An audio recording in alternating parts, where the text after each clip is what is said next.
Hi yoga teachers, it's Aneta Itchak here with the Power of Self-Compassion mini training part 2. I hope you had a chance to watch the recording that I did last week. If you haven't, please find it. I was talking about the power of self-compassion and why we need it, and the practical application of being kind to ourselves, how we can go about it and how we can bring it in that more somatic, more embodied way. And today I wanted to continue having that conversation and take it a little bit deeper into the power of self-compassion, why self-compassion plays a huge part, especially when we are working with challenging and difficult emotions, and especially if for ourselves, but also for our students, for our clients. And why self-compassion is so important when we work in trauma-informed or trauma-sensitive ways. So what we know, really, what I know, what I studied, what research shows, is that willpower and self-control is not enough to make sustainable long changes in our behavior, in the way that we feel, and in the healing, in our own healing, in supporting others with healing. I sometimes see this approach of, motivational coaches talking about, I've even seen an advert on Facebook saying, show it who's the boss. If there is a part of you, if there is an inner critic, if there is a part that is doubting, show it who's the boss. Beat it into submission. You are more powerful than that. The problem with that kind of approach is that, one, we start creating the inner war. We start fighting with different parts of ourselves. We merge with certain parts. We disown other parts. And this is not the way to really bring peace, harmony, and happiness within our inner experience. We also try to get rid of those difficult emotions in a way that is quite brutal. You wouldn't do that to your child. You wouldn't do that to your best friend. Get over it and just get on with it and show it who's the boss and beat it down into submission. But we often do it to ourselves. The other way that we can sometimes do it, that I've seen, a lot in spiritual communities, is transcending those more challenging, more difficult feelings and emotions.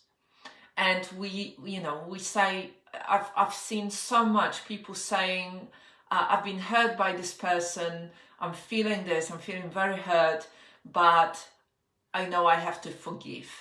I know I have to transcend it. Because this is what you need to do. And again, this is a way of disowning our feelings. We have to own, really witness and acknowledge those different feelings.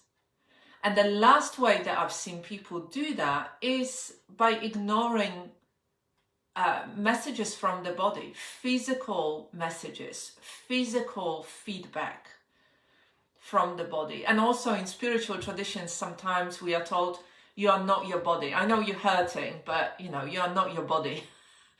Leave it out. And as human beings, from me, this is lack of self-compassion. This is lack of understanding of, or misunderstanding of what it means to be fully human.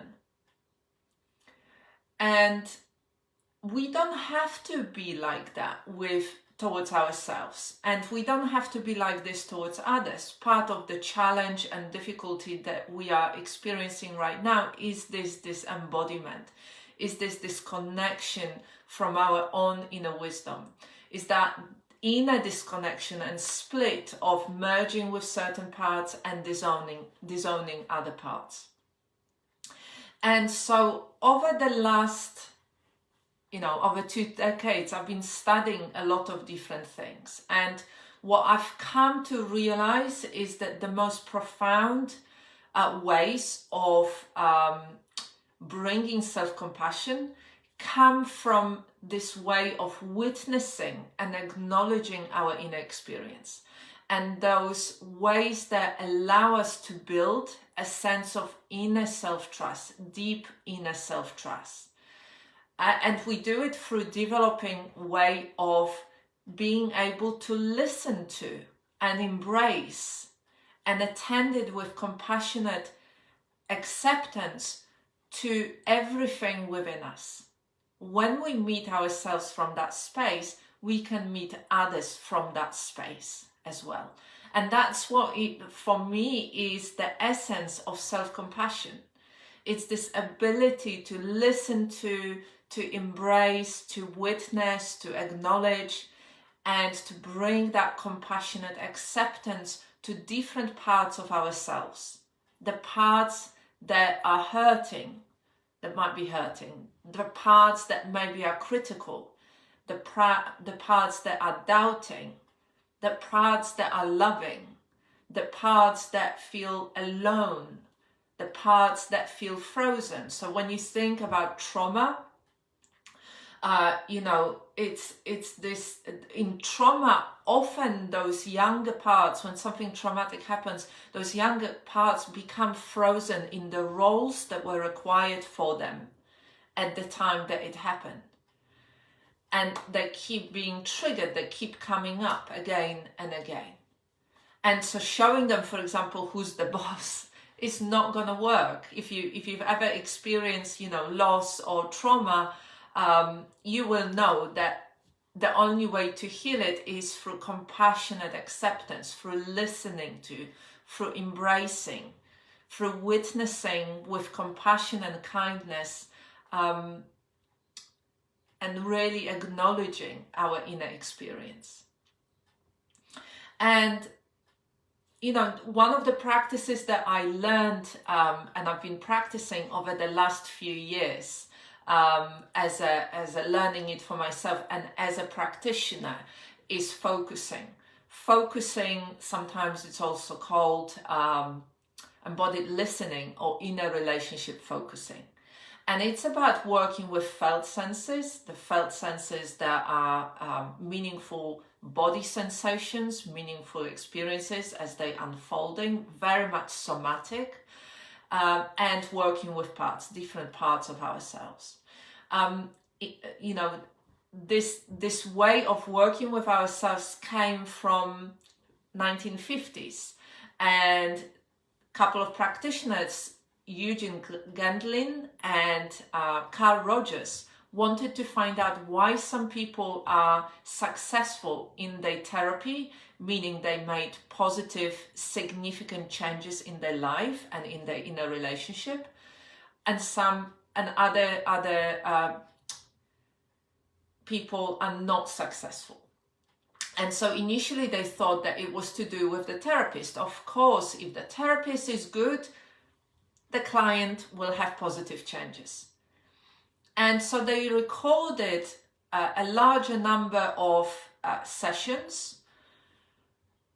And what they realized was that within the first 2 sessions, they were able to predict who would make significant positive changes as a result of their therapy and who wouldn't. And it had nothing to do with therapist. I take that back. It had to do with therapist in a way that obviously the more skillful therapist is, the more they can hold the space and guide their students. But at the beginning of the relationship, the first 2 sessions, that relationship between therapist and the client is not that well established yet. They are in the spring season of their relationship. And so what they realized was that it was something that the client was able to do themselves. And that was, they were able to shift from the story of what happened. This is what happened. This is what I did. This is what they did. This is how I felt, into just pausing and dropping into their body and checking in. How am I really feeling right now about what happened, about the story? being able to drop from the mind level into the body level to more somatic level. And this is something that many of us are not able to do because of our conditioning, because of our educational system that definitely stays on the mind level, because of how a society is built around Cartesian thinking. I think, therefore I am. We reward the mind level. And when it comes to the body, to the emotional level, we often say, now it's not the time. Let's leave it for later. Get on with it. You feel ill, take a pill. Keep moving forward. So there are so many messages and so much conditioning that we come across, that we are exposed to not really connect with that inner experience, to not really give it space and time to listen to embrace, to attend with compassionate acceptance. And when I say attend to compassionate acceptance, I don't mean agree necessarily. It's simply accepting that that's how a part of us is feeling.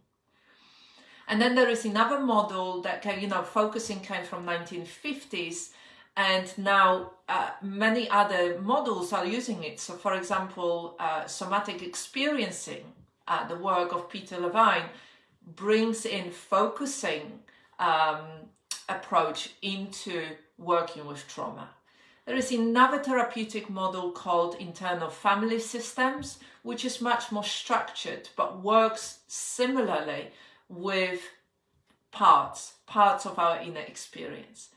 And what I really love about both focusing and internal family systems is that it acknowledges the multitude of our inner experience.